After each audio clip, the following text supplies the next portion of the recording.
முகம்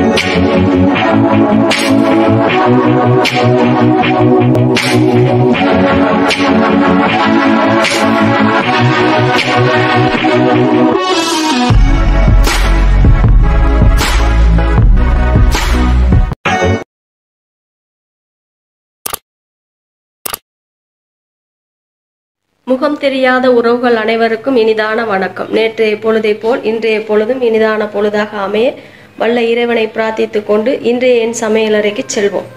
இன்றைய என் சமையலறையில் என்ன சமைக்க போகின்றேன் வாங்க பார்ப்போம். அதாவது ஈஸ்ட் பன் ரொட்டி செய்து காட்ட போறோம். அதற்கு அவசியமான பொருட்கள்: கோதுமை மா 400 கிராம், பக்கெட் பால் 250 மில்லிலிட்டர், உப்பு 1 சிட்டிகை, பேக்கிங் பவுடர் 10 கிராம், முந்திரியம் பருப்பு தேவையான அளவு, மரக்கறி எண்ணெய் தேவையான அளவு, ஈஸ்ட் 10 கிராம் எடுத்து வடிவா பால் விட்டு இலக வச்சிருக்கேன். இனி காட்டிய பொருட்கள்லாம் நன்றாக பார்த்துக்கொள்ளுங்க, மனசில் பதியம் செய்து கொள்ளுங்க. ஈஸ்ட் பன் ரொட்டி எப்படி எந்த மெத்தடில் நான் செய்து காட்ட போகிறேன்னு பார்ப்போம். இனி அதை எப்படி செய்ய போகிறேன்ட்டு காட்டுறவாங்க. இப்போ முதலாவது இந்த லைட்டாக இந்த உப்பை போட்டுருவோம். அடுத்தது பேக்கிங் பவுடர்,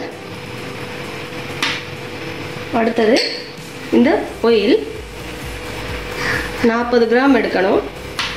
அடுத்தது இந்த ஈஸ்ட் பாலுக்கு போட்டு இலக வச்சிருக்கேன், அதை இதுக்க விட்டுருவோம்.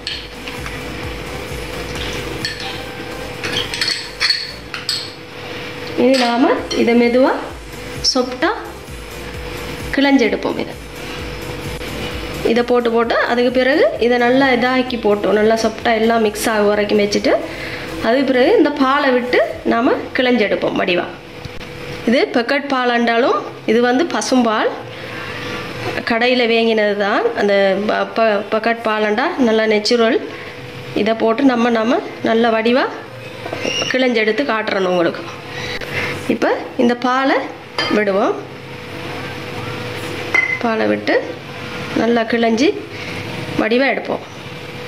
இப்போ இந்த மாவு வடிவாக கிளஞ்சிட்டேன், பாருங்கள் எப்படி இருக்கேன்ட்டு. இப்படி நல்லா கிளஞ்சிட்டேன். கிளஞ்சி அப்படியே ஒரு 5 நிமிஷம் வச்சு போட்டு நான் பாருங்கள் 250 மில்லிலிட்டர் பால் எடுத்தேன். ஆனால் பால் மீதமாகிட்டு. அப்போ நீங்கள் எடுக்கணும் 200 மில்லிலிட்டர் எடுத்தீங்கன்னா சரியாக வரும். அதில் கொஞ்சம் ஈஸ்ட்டுக்கு போட்டு வைப்பீங்க. அப்புறம் தேவையான அளவு நான் கூடுதலாக சொன்னேன், நமக்கு தேவைப்படும் என்றதுக்காக. இப்போ இதை நாங்கள் குட்டி குட்டியாக இந்த அளவில் சின்ன சேர் இப்போ இந்த அளவில் இப்படி குட்டி குட்டியாக எடுத்து இப்படி வைப்போம். கொஞ்சம் நேரம் 5 நிமிஷத்தால் உங்களுக்கு செய்து காட்டுவேன் எப்படி அது வர முடியும். வெட்டி தட்டி எடுக்கணும், வடிவாக வெட்டணும், தட்டி போட்டு வெட்டி எடுக்கணும். ஒரே அளவில் எடுத்து செய்யணும். இப்போ இப்படி வடிவாக ஒரு இந்த அளவுக்கு கனமானதாக இருக்கணும். இந்த அளவு கனமானதாக இருக்கணும். இப்படி வச்சு உங்களுக்கு வெட்ட எலுமெண்டா வெட்டுங்க, இல்லைண்டா இப்படியே வடிவாக போட்டு எடுப்போம். நம்ம வெட்டினா நீட்டாக வரும். இப்போ இந்த மாதிரி பாருங்கள் எடுத்துக்கொள்ளணும். இப்போ நான் இதை அரை மணி தியாலம் வச்சுருந்தேன் நான். இப்போ இந்த முந்திரியம் பருப்பை இப்படி வைப்போம். இதுக்கு இப்படி வச்சு போட்டு அடுப்பு ஒன் செய்து இப்போ இதை நாங்கள் போடுவோம். இப்போ அடுப்பு ஒன் செய்து இதை வச்சுருவோம். வச்சு போட்டு இதில் நாங்கள் போட்டு எடுப்போம். எடுத்து இதை வடிவாக இப்படி போடுவோம். போட்டு ஒன்றா வடிவாக செய்து எடுப்போம்.